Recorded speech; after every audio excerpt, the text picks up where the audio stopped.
Okay जी, बिस्मिल्लाहिर्रहमानिर्रहीम and अस्सलाम वालेकुम जवानों और जवानियों। Welcome back to the second lecture of the chapter thermodynamics.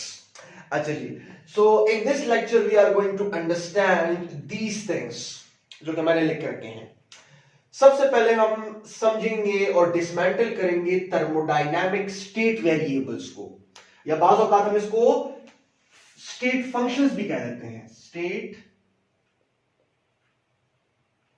Functions. ठीक है जी, सही है। Then we are going to understand first law of thermodynamics. ठीक है जी, एंड काफी हद तक फर्स्ट लॉ ऑफ थर्मोडायनामिक्स हम लेक्चर नंबर 1 में जो है काफी हद तक उसको डिसमेंटल कर गए हैं। ठीक है जी, you will know in a bit इंशाल्लाह। Then we are going to understand the difference between heat and enthalpy. Although this is not on our agenda, enthalpy को आप ज्यादातर स्टडी करते हो थर्मोकेमिस्ट्री में, लेकिन जब मैं फर्स्ट लॉ ऑफ थर्मोडायनामिक्स पढ़ा रहा था इन अ क्लास, जब मैं ये लेक्चर डिलीवर कर रहा था, तो हर एक पॉइंट पर स्टूडेंट्स जो है वो कहते थे कि सर ये एंथैल्पी नहीं है, हालांकि आई वाज रिप्रेजेंटिंग हीट, और वो बार बार कह रहे थे कि सर ये एंथैल्पी नहीं है। तो they were actually mixed in the concept of heat and enthalpy. So I need to clear that कि what is heat and what is enthalpy. ठीक है जी, so ये भी यहां पर मुझे थोड़ा सा क्लियर करना होगा। Then we are going to move towards the sign conventions कि जब आप हीट की वैल्यू लेते हो तो कब आप उसे पॉजिटिव लोगे, कब आप उसे नेगेटिव लोगे। अच्छा, इंटरनल एनर्जी की वैल्यू को कब आप पॉजिटिव लोगे, कब आप नेगेटिव लोगे। Similarly work done by the system and on the system, जिसमें लोग बड़े फंसे रहते हैं, बिकॉज फिजिक्स में जो कन्वेंशंस हैं वर्क डन के लिए, वो केमिस्ट्री के कन्वेंशंस के बिल्कुल उल्टे हैं। ठीक है, सो वो भी हम समझेंगे कि केमिस्ट्री वाले ऐसे क्यों लेते हैं और हम उसके उल्टे क्यों लेते हैं। ठीक है, सो ये हम पढ़ेंगे, और अगर टाइम मिला इस वीडियो के अंदर, अगर तो लेंथ ज्यादा ना हुई, तो हम applications of first law of thermodynamics भी पढ़ेंगे, जिसके अंदर 4 प्रोसेसेस आते हैं, isobaric, isochoric, isothermal and adiabatic, right? Otherwise फिर this will be in the next lecture. देखते हैं, ठीक है जी, कि हमारे पास इस वीडियो के अंदर टाइम बचता है या नहीं। सो ये डिपेंड करेगा इस वीडियो की लेंथ पर। Okay, so let's get straight into it. First of all, let us understand thermodynamic state variables या simple state functions भी हम उसे कह देते हैं। So let me wipe this off, पहले से लिखें ताकि आपको पता चले कि आज हमारे लेक्चर का एजेंडा ये है, और एटलीस्ट यहां तक हम जाएंगे। ठीक है, okay, so let me wipe this of, kindly लिख लें वीडियो को पॉज करके।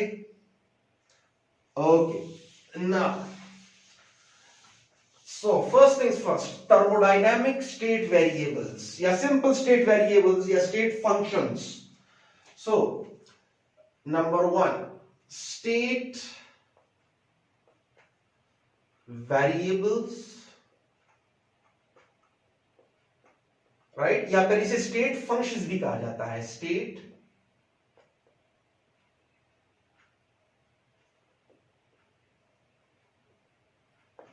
functions. Okay. अच्छा जी, पहले इसको डिफाइन कर देता हूं, क्या मतलब हुआ जी इसका। स्टेट वेरिएबल्स या स्टेट फंक्शंस जो होते हैं, दे आर एक्चुअली पैरामीटर्स और वेरिएबल्स, यहां पर मैं लिख देता हूं variables, used to represent the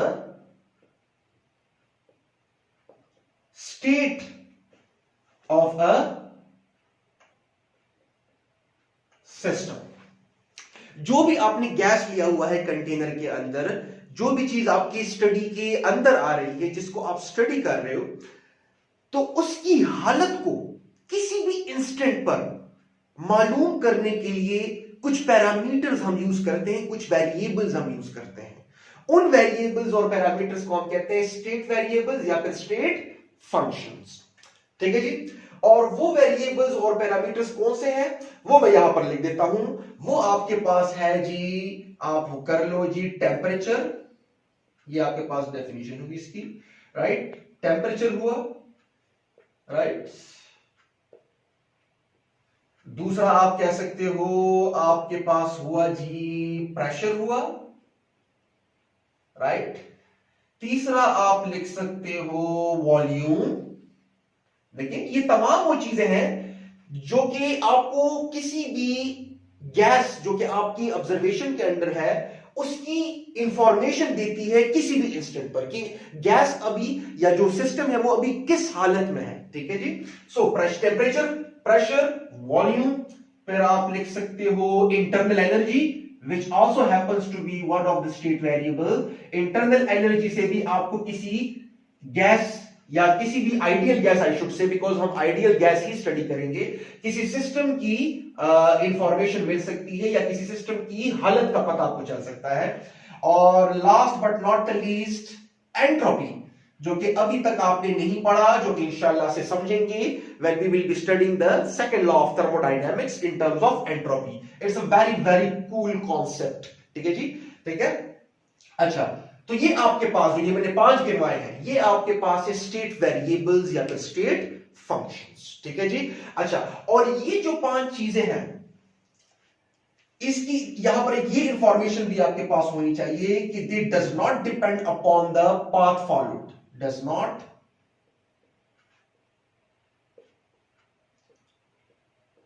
depend on the path followed। सही जी। only depends on initial and final values या फिर positions कह लें। ठीक है जी। अच्छा, लेट मी एक्सप्लेन दिस। देखिए, कंसीडर करें कि आपके पास एक पिस्टन है, दिस इज अ कंटेनर। ठीक है जी, राइट। अच्छा जी, यहां पर this happens to be a movable piston. ठीक है जी, और इसके अंदर आपके पास है कोई आइडियल गैस जो कि आपकी ऑब्जर्वेशन के अंडर है। That happens to be your system. Now this is your system, right. अच्छा, अब आप इसको स्टडी करना चाहते हो, तो स्टडी करने के लिए कोई तो इसकी रिपोर्ट होनी चाहिए ना। इसकी मिसाल ऐसी ही है, सादा अल्फाज में अगर मैं इसकी मिसाल आपको दे दूं कि डॉक्टर जब मरीज को देखता है तो वो मरीज की रिपोर्ट देखता है, राइट। और रिपोर्ट में उस मरीज का कोलेस्ट्रॉल लेवल, उसकी ईसीजी रिपोर्ट, सही जी, उसका ब्लड प्रेशर, राइट, उसके मुख्तलिफ टेस्टों की जो रिपोर्ट है, तो उस रिपोर्ट के अंदर जो मुख्तलिफ लिखी हुई चीजें हैं उससे डॉक्टर को अंदाजा हो जाता है कि मरीज की right now at this very current situation उसकी पोजीशन क्या है, मरीज किस हालत में है। सो सिमिलरली यहां उस मरीज की जो पोजीशन है उसको डॉक्टर के सामने वाज़ेह करने के लिए कोलेस्ट्रॉल लेवल, लेट अस से ईसीजी रिपोर्ट, लेट अस से उसकी ब्लड प्रेशर जो रिपोर्ट है, ठीक है जी, और जो भी जितनी भी उसकी ब्लड, जो उसकी ब्लड सैंपल्स है, जो भी है आपके पास, वो तमाम जो है वो रिप्रेजेंट कर रही थी उस मरीज की पोजीशन को, उस मरीज की करंट सिचुएशन को, स्टेट को, हालत को। सिमिलरली किसी भी आइडियल सिचुएशन गैस को या किसी भी गैस को जो कि आपकी अंडर ऑब्जर्वेशन है, वो अभी किस स्टेट में है, किस हालत में है, ये आपको बताएगा टेम्परेचर, कोलेस्ट्रॉल लेवल इस गैस का, ठीक है जी, ब्लड प्रेशर इस गैस का, ठीक है जी, राइट, ईसीजी इस गैस का, व्हाइट ब्लड सेल्स इस गैस का, प्लेटलेट्स इस गैस के, ठीक है जी। सो मैं सिर्फ तशबीह दे रहा हूं एक तरह से कि किसी भी मरीज की हालत को जांचने के लिए डॉक्टर जो था उसको वो कुछ चीजें पता होनी चाहिए थी। वो चीजें जो है वो उस मरीज की करंट सिचुएशन बताती थी कि मरीज फिलहाल इस सिचुएशन में है। सिमिलरली किसी भी गैस की करंट स्टेट को रिप्रेजेंट करने के लिए जिन वेरिएबल्स का सहारा हम लेते हैं उसे हम कहते हैं स्टेट वेरिएबल्स या फिर स्टेट फंक्शंस। ओके, सिंपल हुआ ये। अब एक और चीज जो कि आपको पता होनी चाहिए, जो कि यहां पर मैंने लिखी है, वो ये है कि ये जो स्टेट वेरिएबल्स मैंने लिखे हैं ना, राइट, ये वेरिएबल्स सिर्फ और सिर्फ डिपेंड करते हैं कि इसकी इनिशियल वैल्यू क्या थी कि इनिशियली इसकी क्या वैल्यू थी और अब फाइनली इसकी क्या वैल्यू है। इट डजेंट मैटर कि उस इनिशियल पॉइंट से उस फाइनल पॉइंट तक वो कौन सा रास्ता जो है अप्रोच करके गया है। फॉर एग्जाम्पल लेट अस से कंसीडर करें टेम्परेचर, राइट।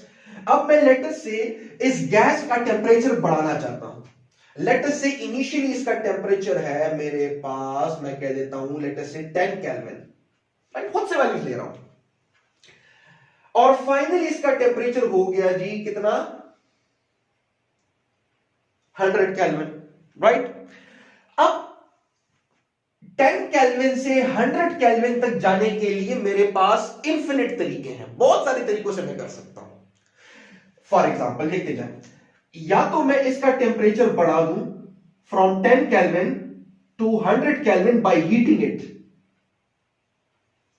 राइट। जब मैं इसको हीट करूंगा तो पार्टिकल्स की जो एवरेज काइनेटिक एनर्जी है वो क्या होगी, वो बढ़ना शुरू हो जाएगी, राइट।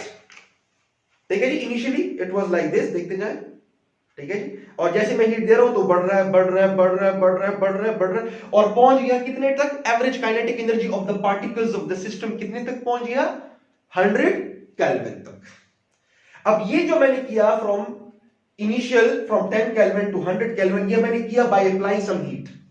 अब मैं इसी तरह क्या कर सकता हूं कि अगर मैं ये ऐसे कर लूं कि मैं वर्क डन अप्लाई कर लूं, हीट अप्लाई ना करूं, right, if I am not applying heat, ठीक है जी, and now I am applying work on the system, ठीक है जी। मैं क्या कर रहा हूं, मैं इस पिस्टन को दबा रहा हूं लाइक दिस। तो जब मैं पिस्टन को दबाता हूं तो लेट अस से कुछ देर बाद सिचुएशन कुछ ऐसी हो गई कि ये पिस्टन जो है ये इस पॉइंट की बजाय कितने तक आ गया, कहां तक आ गया, लेट अस से ये पिस्टन यहां तक आ गया, राइट। सो करंटली अब आपके पास वो जो पार्टिकल जो यहां पर हुआ करते थे वो यहां पर आ गए।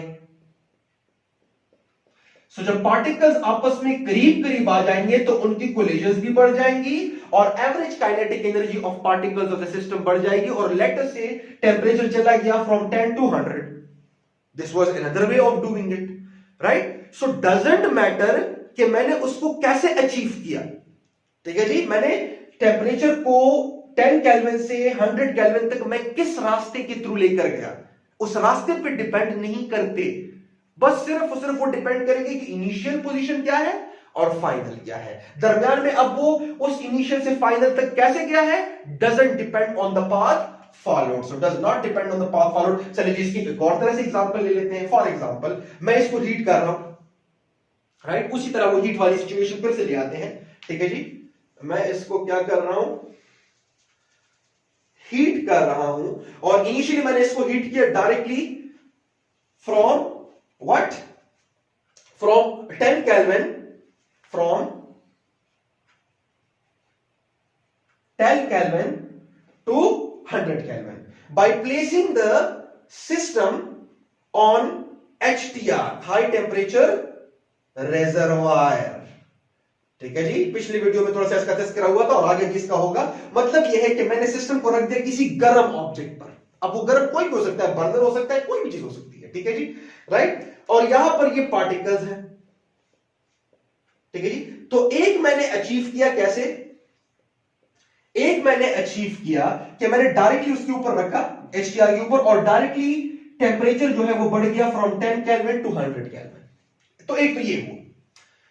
दूसरा, अगर मैं इस तरह कर लूं कि मैं सिचुएशन कुछ ऐसे कर लूं कि पहले मैं 10 केल्विन से जाऊं किधर, लेट अस से 200 केल्विन पे, मतलब मैं इसको 200 केल्विन तक ले जाऊं, ठीक है जी, और फिर मैं इसको एचटीआर से हटा के किसी एलटीआर पे रख दूं। तो जब एलटीआर पे रखूंगा तो वो जो 200 केल्विन तक टेंपरेचर पहुंचा था उधर से हीट एनर्जी ने वापस आना है।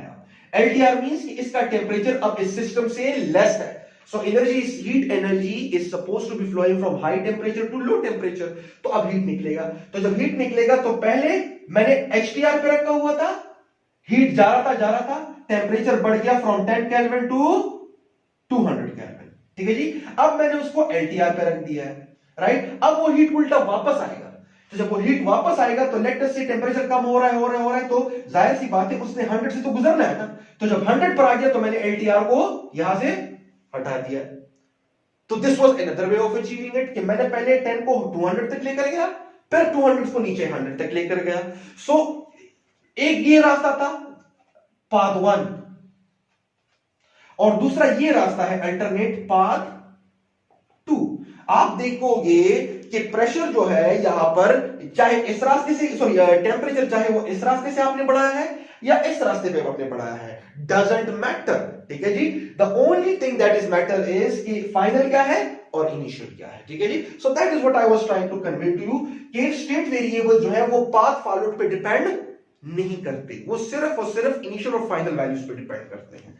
अच्छा, तो एक तो आपके पास ये सिचुएशन आ गई है, right, let me wipe this of, और ये तमाम ये करेंगे वॉल्यूम, प्रेशर, ठीक है जी। अच्छा, अब ये स्टेट वेरिएबल्स, अच्छा एक और जो कि आपको पता होना चाहिए कि heat, right, delta Q and work done delta W, they are not state variables, they are not state variables. यहां पर मैं लिख दूं नॉट स्टेट वेरिएबल्स, ठीक है जी। हीट आपने किसी सिस्टम को कितनी दी है या आपने किसी सिस्टम से कितनी हीट ली है, तो हीट जो है ये आपको कभी भी उस सिस्टम की हालत नहीं बता सकता, ठीक है जी, राइट। सिमिलरली वर्क डन भी आपको किसी भी उस सिस्टम की हालत नहीं बता सकता, ठीक है जी। इसकी मिसाल वही वो डॉक्टर वाली एग्जांपल यूज कर लेता हूं कि डॉक्टर को क्या चाहिए था, डॉक्टर को कोलेस्ट्रॉल लेवल चाहिए था नंबर 1, डॉक्टर को ब्लड प्रेशर चाहिए था, डॉक्टर को क्या चाहिए था, ईसीजी रिपोर्ट चाहिए थी लेटर से, ठीक है जी। डॉक्टर को फिर और जो व्हाइट ब्लड सेल्स की रिपोर्ट चाहिए थी, प्लेटलेट्स की रिपोर्ट चाहिए थी, ये रिपोर्ट्स जो है उसे चाहिए थी, और इस रिपोर्ट की बेसिस पे ये जो 5 चीजें हैं उसे उस मरीज की हालत का अंदाजा हो सकता था या हो जाता था, राइट। डॉक्टर को ये नहीं पता करना, राइट, कि वो धूप से होके आया है या बड़े ठंडे इलाके से होके आया है, ये उसकी फिलहाल रिक्वायरमेंट नहीं है। वो सिर्फ करंटली सिचुएशन को जांचने के लिए उन चीजों का सहारा लेगा, और डॉक्टर को ये भी नहीं जांचना कि आया वो पैदल आया है या साइकिल पे होके आया, उसे कितना वर्क किया है, उसको सिर्फ वो चीजें चाहिए, ठीक है जी। तो मरीज की हालत को जांचने के लिए मुझे वर्क डन और हीट की जरूरत नहीं होती। सिमिलरली वर्क डन और हीट जो है वो पाथ इंडिपेंडेंट नहीं होंगे, जिस तरह के स्टेट वेरिएबल्स पाथ इंडिपेंडेंट है, पाथ पे डिपेंड नहीं करते, सही, only depend on initial and final.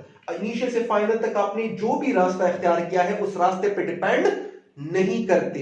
कौन नहीं करते, स्टेट वेरिएबल्स नहीं करते, right, does not depend on the path followed, right, only depend on the initial and final values. जबकि वर्क डन जो है वो आप अभी पीवी डायग्राम में बाकायदा देख लोगे, वर्क डन जो है और हीट सप्लाइड जो है दोनों ही पाथ डिपेंडेंट है, पाथ पे डिपेंड करते हैं कि इनिशियल से फाइनल तक पहुंचा कैसा है, उस वो पाथ जो है वो इफेक्ट करेगा, right. Any how PV diagram में आपको पता चल जाएगा थोड़ा बहुत, आगे जब जाएंगे इंशाल्लाह से इन द नेक्स्ट लेक्चर इंशाल्लाह। सो that is about state variables, ठीक है। Now let us move towards the first law of thermodynamics. Let me wipe this of, kindly आप लोग लिख लो, ओके, वीडियो को पॉज करके लिख लो, शाबाश बच्चे। ओके, आई बिलीव लिख लिया होगा।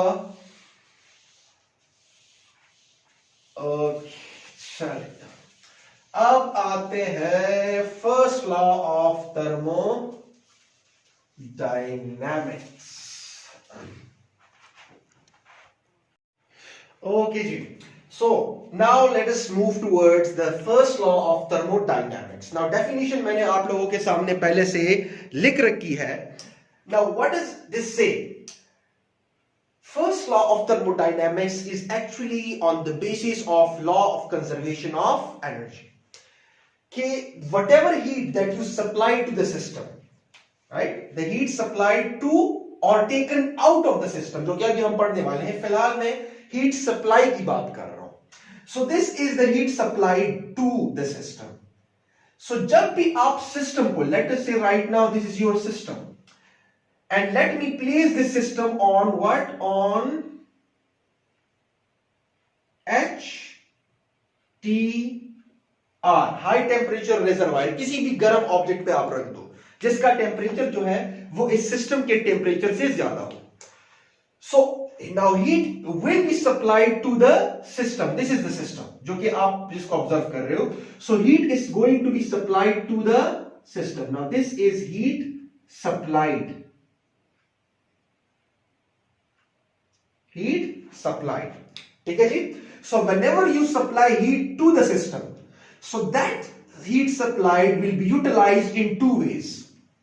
Number one, जैसे ही आप हीट को सप्लाई करते हो तो होता क्या है कि ये पार्टिकल जब वो हीट रिसीव करेंगे, वो एनर्जी, वो वाइब्रेशन जब वो रिसीव करेंगे, तो आप देखोगे कि सिस्टम के अंदर मौजूद पार्टिकल्स क्या करेंगे, they will move with the higher speeds. तो आप देखोगे कि average kinetic energy of the particle the system is going to increase. उनकी आपस में भी कोलिजन ज्यादा हो जाएंगी, right. And with the walls of the container से भी उनकी जो कोलिजन्स हैं वो ज्यादा हो जाएंगी, along with the piston as well, right. So there will be a rise in the internal energy. ठीक है जी. अच्छा, लेकिन सिर्फ ये आपके पास नहीं है. जब कोलिजन ज्यादा हो जाएगी, now this is a movable piston. This is a movable piston. So जब कोलिजन ज्यादा हो जाएंगी तो एक पॉसिबिलिटी आपके पास और ये भी है कि कोलिजन्स करते करते करते ये पिस्टन शायद थोड़ा सा ऊपर की डायरेक्शन में क्या हो जाए, मूव हो जाए, like this, in this possible direction, जिसके ऊपर लास्ट वीडियो में थोड़ी सी हमने बात की थी कि some work is done now, right. And this work is done by the system, or let me say by the particles of the system against the atmosphere. क्यों? Because atmosphere से भी तो प्रेशर लग रहा था ना, एक कांस्टेंट प्रेशर लग रहा है, right. This is constant pressure from the atmosphere. तो अगर पिस्टन ऊपर की तरफ मूव हो गया है, इसका मतलब यह है कि एटमॉस्फेरिक प्रेशर के against particles of the system ने कुछ वर्क किया है, right. So this is work done by the system, because particles ने जो सिस्टम के अंदर पार्टिकल्स है उन्होंने क्या किया है, इस पिस्टन को पुश किया है, राइट, अगेंस्ट द एनवायरमेंट और against the atmospheric pressure. So work is done by the system. ठीक है जी. और work is done by the system को हम पॉजिटिव लेंगे, जो कि अभी हम थोड़ी देर बाद साइन कन्वेंशंस में समझ लेंगे इसको कि क्यों हम इस तरह लेते हैं, राइट. अच्छा, so this is now heat supplied to the system. ठीक है जी. तो जब आपने हीट सप्लाई नहीं की थी, अब ये बहुत इंपॉर्टेंट पॉइंट है, प्लीज बच्चे गौर से सुने, बिकॉज अभी मैं कनेक्ट करने लगा हूं यहां पर या इंट्रोड्यूस करवाने लगा हूं एंथैल्पी को, राइट. बिकॉज स्टूडेंट्स काफी हद तक इसको मर्ज कर रहे थे आपस में. ओके, राइट नाउ आपने हीट सप्लाई नहीं की, हीट आपने सप्लाई नहीं की, तो इस सिस्टम की अपनी एक इंटरनल एनर्जी हुआ करती थी या नहीं? बिल्कुल हुआ करती थी, राइट. और जब आपने हीट सप्लाई किया, राइट, तो उस इंटरनल एनर्जी के अंदर चेंज आया. तो दिमाग में रखें, द हीट सप्लाइड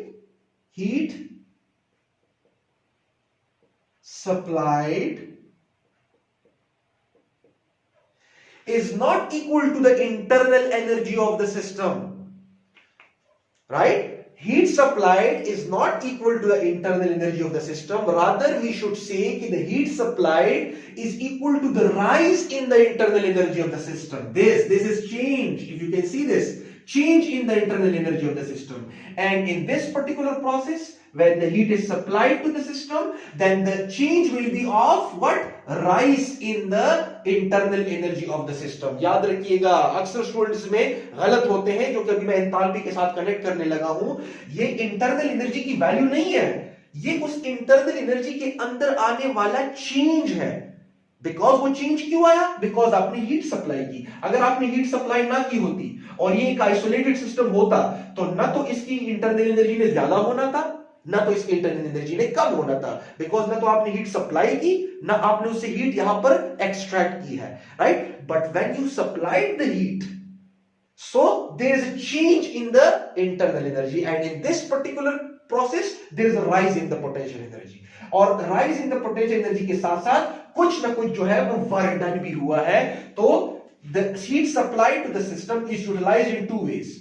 कुछ एनर्जी जो है हीट एनर्जी वो सिस्टम के अंदर रह गई, resulting in the rise of the internal energy, plus कुछ हीट एनर्जी जो है उसने वर्क डन करवाया, मैकेनिकल वर्क डन करवाया, पिस्टन को मूव करवाया, right. So that is heat supplied, let me write it down, ठीक है जी, right, is equal to, right, change in internal energy. अगर मैं जनरलाइज लिखूं, change in internal energy. By the way internal energy को बाज औकात थर्मल एनर्जी भी कह दिया जाता है, सो कंफ्यूज ना हो, ठीक है जी। So this is equal to this, plus यहां पर मैं नीचे लिख लेता हूं some mechanical work done, useful mechanical work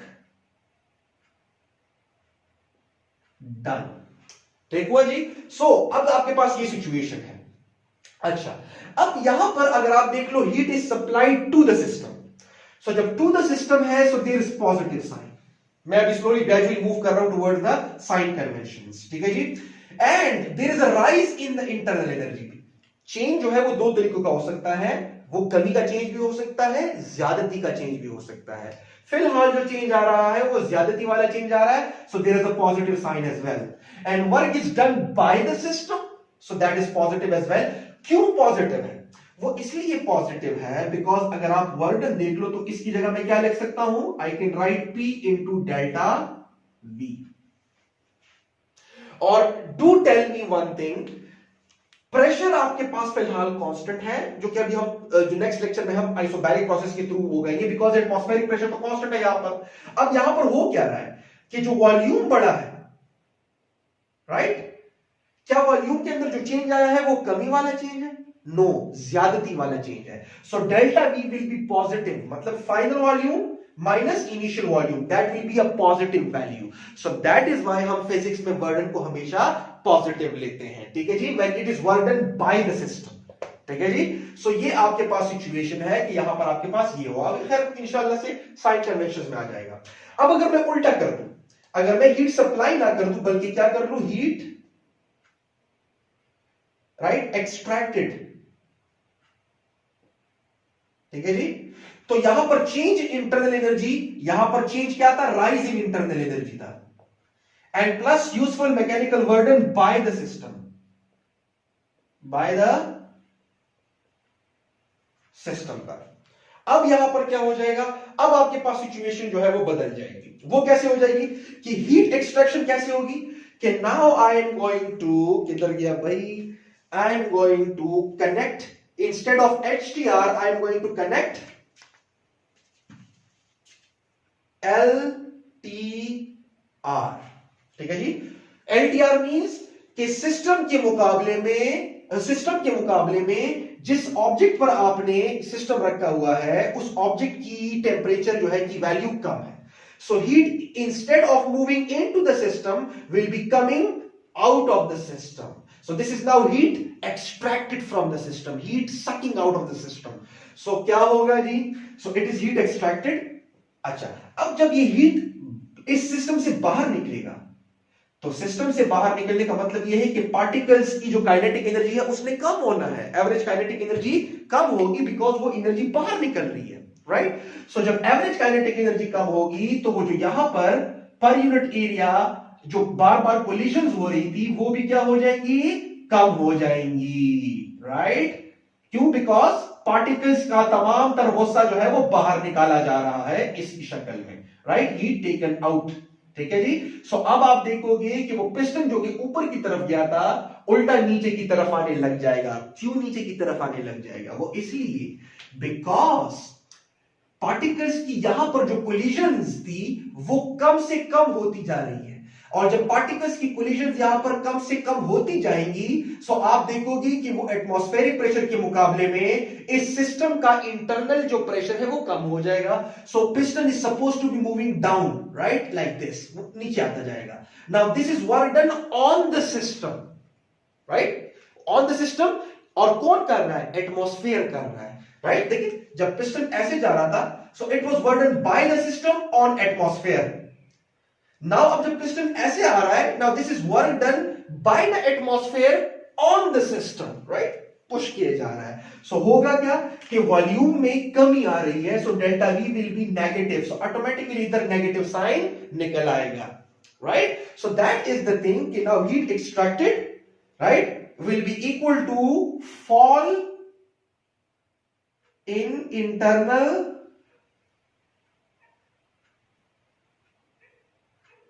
energy, right, और यहां पर प्लस की जगह माइनस आ जाएगा because work is done on the system, on the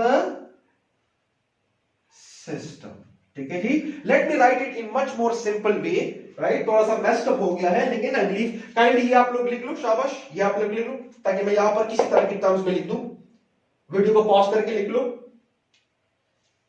okay. अच्छा जी, अब देखिए मैं इसको सिंपल अंदाज में लिख देता हूं तो देखते जाए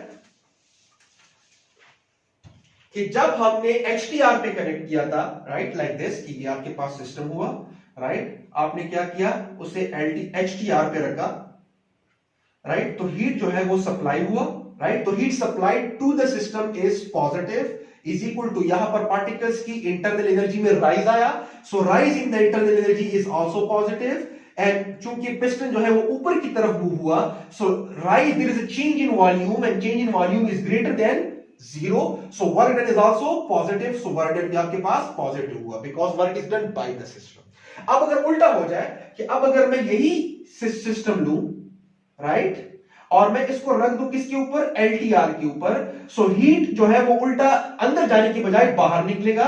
now this is heat coming out of the system, so that will be negative, right, because अगर हीट सप्लाइड को पॉजिटिव लेता हूं तो हीट कमिंग आउट को मैं नेगेटिव लूंगा। सिमिलरली वो जो हीट निकल रहा है वो पार्टिकल्स की इंटरनल एनर्जी की कॉस्ट पर निकल रहा है, उसकी खर्चे पर निकल रहा है, so in there will be a fall in the internal energy, so जब rise in internal energy positive था, so decrease और fall in internal energy will be negative and automatically आपके पास जब यहां पर internal energy कमी आएगी तो number of collisions में कमी आएगी और piston जो है वो ऊपर से नीचे की तरफ आएगा because internally pressure कम हो जाएगा, externally जो है वो atmospheric pressure उस piston को नीचे पुश कर जाएगा या पुश करने में कामयाब हो जाएगा। ठीक हुआ बच्चे। सो यहां पर आपके पास क्या होगा कि work is done on the system, so delta we is less than zero मतलब नेगेटिव, और यहां पर डेल्टा वी इज पॉजिटिव। सो जब डेल्टा वी यहां पर नेगेटिव होगा तो ऑटोमेटिकली आपको पास नेगेटिव साइन निकल आएगा, सो work done on the system is negative. ठीक है जी, डोंट वरी, मैं अभी थोड़ी देर बाद लिखने लगा हूं, राइट। तो अगर आप देख लो इससे फिर से ये सिचुएशन बन जाती है क्योंकि इधर से आप नेगेटिव नेगेटिव कॉमन ले लो तो यही आ जाता है, देखते जाए, राइट। इधर से मैं नेगेटिव कॉमन ले लेता हूं, so delta U plus delta W, so negative negative cancel होकर फिर से ये सिचुएशन बन गई। लेकिन आपको यहां पर मेंशन करना चाहिए कि देखिए right now the situation is this कि heat coming out, internal energy coming उसके अंदर आ रही है और work is done on the system, piston नीचे आ रहा है। So this is all about the sign conventions. ठीक है जी। अच्छा, सो अब आते हैं साइन कन्वेंशंस के बारे में, ठीक है जी, and that will be the end of it इंशाल्लाह से।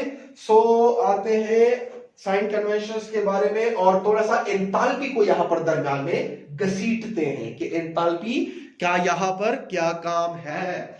Okay, let me wipe this of ताकि मैं डिटेल से आपको एंथैल्पी और हीट सप्लाई के दरमियान थोड़ा सा फर्क एक्सप्लेन कर सकूं। ओके, एंड बाय द वे ये पिक्चर अभी बाकी है, अच्छा ठीक है, अभी तो हमने फर्स्ट ला के एप्लीकेशंस पढ़ने हैं डिटेल से, 4 बेसिक प्रोसेसेस है, ठीक है। अच्छा, व्हाट इज एंथैल्पी? एंथैल्पी है क्या? आप लोगों ने ऐसे पढ़ा होगा, enthalpy is actually the total heat contents, total heat contents of a system, right? That is something that you have studied in chemistry. अच्छा, अब मैं इसको एक एनालॉजी के थ्रू आपको समझा देता हूं, बल्कि पहले मैं रियल सिचुएशन आपको बता देता हूं, फिर मैं एक एनालॉजी के थ्रू आपको समझा देता हूं ताकि आपको थोड़ी सी क्लैरिटी आ जाए उसमें। अच्छा, कंसिडर करें यहां पर कुछ भी नहीं है, राइट। फिलहाल अब मैं क्या करता हूं, मैं कुछ गैसेस को क्या करता हूं एक कंटेनर के अंदर, लेट अस से this is a container, right, this is a container, ठीक है जी, और मैंने कुछ गैसेस को इस कंटेनर के अंदर डाल दिया है, राइट। सो गैस को मैं किसी तरीके से लेकर आता हूं, गैस पे मैं वर्क डन करता हूं, गैस पे मैं क्या करता हूं, वर्क डन करता हूं, और मैं उस गैस के पार्टिकल्स को यहां पर एनक्लोज करवा देता हूं in the container like this, ठीक है जी। I have enclose the gas particles in a container. तो जो वर्क डन मैंने किया, दैट वर्क डन जो कि बराबर होगा किस चीज के, P इंटू V के, right, the product of pressure and volume, that is work done, ठीक है जी। दिमाग में रखिए, चेंज इन वर्क डन नहीं कह रहा, वर्क डन कह रहा हूं, फर्क है, ठीक है। So that is work done. और यहां पर जब पार्टिकल्स को आपने बांध दिया है, ठीक है जी, सो ये पार्टिकल्स मूव करेंगे कि नहीं, इनकी कुछ एनर्जी होगी कि नहीं, लाइक दिस, ठीक हुआ। और ये एनर्जी कौन सी एनर्जी है, थर्मल एनर्जी, मतलब इंटरनल एनर्जी। सो प्लस, यहां पर मैं लिख देता हूं plus internal energy, this is called what, enthalpy, denoted by H. So what does this mean? This is called the total heat content. Total heat content. क्या मतलब हुआ जी इसका, मतलब ये है कि ये सिस्टम को फॉर्म करने में जो तकोदो हमें करनी पड़ी, वो तमाम जो उसके अंदर एनर्जी है as a whole, that is actually what, heat content, जिसे हम कहेंगे एंथैल्पी, राइट, ठीक है। So what is enthalpy, enthalpy is actually कि इस सिस्टम की टोटल इंटरनल एनर्जी कितनी है, प्लस इस सिस्टम को फॉर्म करने के लिए वर्क कितना हुआ, right, that whole thing is called enthalpy, ठीक है जी। ओके, अब राइट नाउ इसकी जो टोटल हीट कांटेंट है, वो जितना उसको फॉर्म करने में वर्क हुआ, प्लस जो उसके पास इंटरनल एनर्जी है, is equal to heat content, is equal to enthalpy, ठीक हुआ। फिर स्टूडेंट कहते हैं कि सर ये तो फर्स्ट लॉ ऑफ थर्मोडायनामिक्स नहीं हो गया।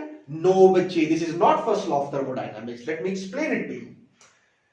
अच्छा, अब मैं क्या करता हूं कि इसका एक टोटल हीट कांटेंट है, मैं क्या करता हूं, मैं इसको रख देता हूं एक HTR पर, राइट, और से देखें। सो जब मैं इसको HTR पे रखूंगा तो क्या हीट अंदर फ्लो होगा, that is the heat supplied. So जब हीट सप्लाई होगा तो एक इंटरनल एनर्जी हुआ करती थी कि नहीं, जब आपने हीट सप्लाई नहीं किया, लेट से आपने अभी नहीं रखा, तो एक इंटरनल एनर्जी प्लस सिस्टम को फॉर्म करने में जो वर्क हुआ वो उसका ऑलरेडी था, जो कि इस पूरे सिस्टम की जमा पूंजी थी, राइट। लेकिन जैसे ही आप उसको HTR पे रखते हो तो उस जमा पूंजी में कुछ ना कुछ चेंज आने लग जाता है। अब वो चेंज फिलहाल के लिए इजाफे वाला चेंज है, राइट। सो ये जो आप हीट सप्लाई कर रहे हो, क्या ये इंटरनल एनर्जी की वैल्यू को चेंज करेगा, बिल्कुल करेगा। जो उसकी इंटरनल एनर्जी हुआ करती थी उसको आप ज्यादा कर रहा है, ठीक है जी। तो कहने का मेरा मकसद ये है, और इसको भी चेंज कर सकता है, बिकॉज जाहिर सी बात है जब इंटरनल एनर्जी बढ़ेगी तो ये जो सिस्टम है ये अपने आप को पुश करने की, अगेंस्ट एटमॉस्फेयर पुश करवाने की कोशिश करेगा, राइट, ठीक है। सो इसमें भी चेंजेस आने हैं, मतलब ये है कि एंथैल्पी में चेंज आएगा।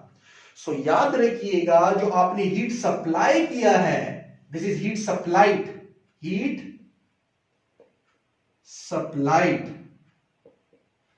it is actually equal to the change in enthalpy, not the enthalpy itself.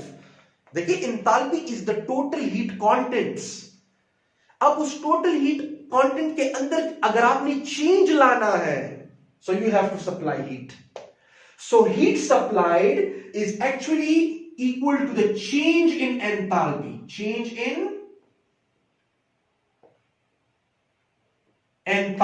ठीक है जी। और जब आप हीट सप्लाई करते हो, सो चेंज आपके पास यहां पर है, और एंथैल्पी बता देखो किसके बराबर है, द टोटल इंटरनल एनर्जी या thermal energy plus the work done in order to establish that system, आपने जाहिर सी बात है उन पार्टिकल्स को एक जगह पर लाकर खड़ा किया, तो लाने में आपकी कुछ ना कुछ एनर्जी सर्व हुई, that is also the heat content, वो भी उसकी जमा पूंजी है, ठीक है जी, खून पसीने की कमाई है, ठीक हुआ। So that into P into V. अब what is this? This is actually change. देखिए ये आप जरा देख लो, ये बंद करो, ये क्या है? टोटल हीट कंटेंट्स, टोटल जमा पूंजी, राइट, जो उसके अंदर इंटरनल एनर्जी है प्लस जो उसको फॉर्म करने के लिए, सिस्टम को बनाने के लिए जो आपने वर्क किया था। अब जब आप हीट सप्लाई करोगे तो वो हीट सप्लाई इन दोनों के अंदर चेंज लाने की कोशिश करेगा, या तो ज्यादा करवाने की कोशिश करेगा या कम करवाने की कोशिश करेगा। इन दिस पर्टिकुलर केस ज्यादा करवाने की कोशिश कर रहा है, ठीक है जी। सो आप क्या करोगे कि the heat supplied will actually be equal to not the enthalpy itself but rather than the change in enthalpy, right. So इधर चेंज आप अप्लाई करो तो इधर भी आपको अप्लाई करना पड़ेगा, राइट। तो इट विल बी कि the heat supplied is equal to change in the internal energy, इसके ऊपर भी अप्लाई करो, plus the change in the this term as well, ठीक है जी। और अगर प्रेशर कांस्टेंट है तो प्रेशर पे अप्लाई मत करो, डायरेक्टली किस पे अप्लाई कर लो? वॉल्यूम पे अप्लाई कर लो। और अगर प्रेशर कांस्टेंट नहीं है तो आप प्रेशर पे भी अप्लाई कर सकते हो, और अगर दोनों ही कांस्टेंट्स नहीं है तो दोनों पे अप्लाई हो सकता है, ठीक है जी। नाउ यहां पर थोड़ा सा मैथमेटिक्स आ जाता है, तो मैं उसकी तरफ जाना नहीं चाहता बिकॉज मेडिकल वाले स्टूडेंट्स हैं, तो मसला खड़ा हो जाता है, बाकी नोट को बोल यही जाना, ठीक है।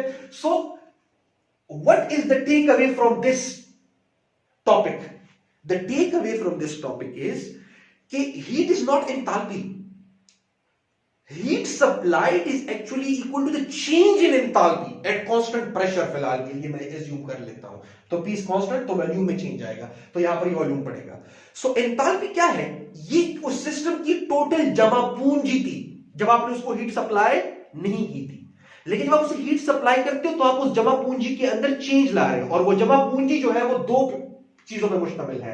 एक वो पार्ट जो कि आपने वो जमा पूंजी जमा करने में अपना खून पसीना गंवाया था, और दूसरा वो जो कि वो अंदर इन्वेस्टमेंट कर रहा है, मतलब लाइक दिस एवरेज जो उसकी जो टोटल काइनेटिक एनर्जी है। So this is about the change in enthalpy and the heat supply, ठीक है जी। सो सिंपल ये है कि enthalpy is actually what? Total heat contents of the system, while heat supplied is actually equal to the change in enthalpy at constant pressure. फिलहाल मैं constant pressure की बात कर रहा हूं। सो ये मुझे थोड़ा बहुत आपको समझाना था बिकॉज बार बार स्टूडेंट्स कह रहे थे कि सर ये तो एंथैल्पी है। So there is a change, enthalpy is actually the heat contents while heat supplied is actually the change in enthalpy. वो चेंज एंथैल्पी में अंदर चेंज लाने की कोशिश करेगा, right. Enthalpy is very very basic concept in thermochemistry. आपको reaction के बारे में बहुत सारी इंफॉर्मेशन मिल जाती है, लेकिन याद रखिएगा enthalpy itself is not important, it is the change in enthalpy that is important, ठीक है जी। ये इंपॉर्टेंट याद रखिएगा, ठीक है जी। अच्छा, ये आपके पास हो गया। Let me explain the same thing to you with the simple analogy and then we will go towards the sign conventions, ठीक है जी, ताकि वीडियो को वो ना करें। कोई भी आप बुक उठाते हो तो बुक के पहले ही पेज पे क्या लिखा होगा? कंटेंट्स, मतलब उसके अंदर है क्या, राइट। कोई भी आप बुक उठाओ, ये गाइड आप लोग लिख लो, शाबाश, राइट, लिख लिया है? आई बिलीव वीडियो को पॉज करके शाबाश लिख लो, ओके। सो कोई भी बुक आप उठाते हो, मैं एक एनालॉजी आपको दे रहा हूं, ठीक है जी, यहां पर तो बुक के पहले पेज पे आपको लिखा होगा कंटेंट्स, कि जी कौन कौन सी चीजें इस बुक के अंदर आपको मिल जाएंगे। अब वो कंटेंट्स जो है वो क्या है देखते जाए। उस कंटेंट्स को मैं दो चीजों पर मुश्तमिल है। एक आपके पास उसकी थ्योरी है, उसके अंदर जो गन वाला उसके अंदर लिखी गई है, और दूसरा उसके अंदर एक्सरसाइजेज है, एक्सरसाइजेज है, ठीक है जी। अच्छा, एक्सरसाइज मींस शॉर्ट क्वेश्चंस और न्यूमेरिकल्स वगैरह। अब ये जो थ्योरी है, जब कोई लिख रहा था ये बुक, तो क्या उसने वर्क नहीं किया इस बुक को बनाने में, लिखने में? This is the theory, this is the work जो कि उसने उस बुक को बनाया है। Book means book is your system, book is your, यहां पर मैं लिख देता हूं, बुक इज योर सिस्टम। तो बुक को आप क्या कहो कि ये सिस्टम है, राइट। और उसके अंदर जो टोटल स्टफ है वो कंटेंट्स है, और टोटल स्टफ दो चीजों पर मुश्तमिल है, थ्योरी नंबर वन, जैसे नंबर वन मैं इसको कह देता हूं, ठीक है जी, and number two is theory, right. Theory वो पार्ट है जो वर्क डन वाला पार्ट है, जो कि किसी भी ऑथर ने बेचारे ने लिख लिख के जो है वो बुक बनाया है, दैट इज द थ्योरी। ठीक है जी, राइट। उसकी जिल्द भी उसके अंदर आ जाती है, उसकी बाइंडिंग में आ जाती है, लेट अस से कि वो बाइंडिंग को खुद कर रहा है, ये आपके पास थ्योरी है। और फिर उस थ्योरी के बेसिस पे जब वो बुक बना लेता है तो उस थ्योरी और उस इंफॉर्मेशन के अंदर से वो कुछ क्वेश्चंस एक्सट्रैक्ट करके आखिर में एक्सरसाइज की शक्ल में लिख देता है। तो ये उसकी इंटरनल एनर्जी हुई, राइट। क्यों? बिकॉज जब आपने उन तमाम पार्टिकल्स को यहां पर घेरा इस कंटेनर के अंदर, राइट, तो तभी उसकी इंटरनल एनर्जी आई ना। तो जब आपने बुक लिखा तो उसके बेसिस पे यहां पर आपके पास क्या आया, उसकी कुछ ना कुछ इंटरनल एनर्जी आ गई। सो ये वो इंटरनल एनर्जी वाला पार्ट है। सो जो टोटल बुक है, जिस कंटेंट्स पे, the total contents of the book, total contents of book is actually equal to what? Is equal to exercises plus, ठीक है जी। यहां पर मैं इसको मिटा देता हूं थोड़ा सा, वैसे भी ये आप लोग क्लियर कर गए हो, प्लस यहां पर थ्योरी। ठीक है जी।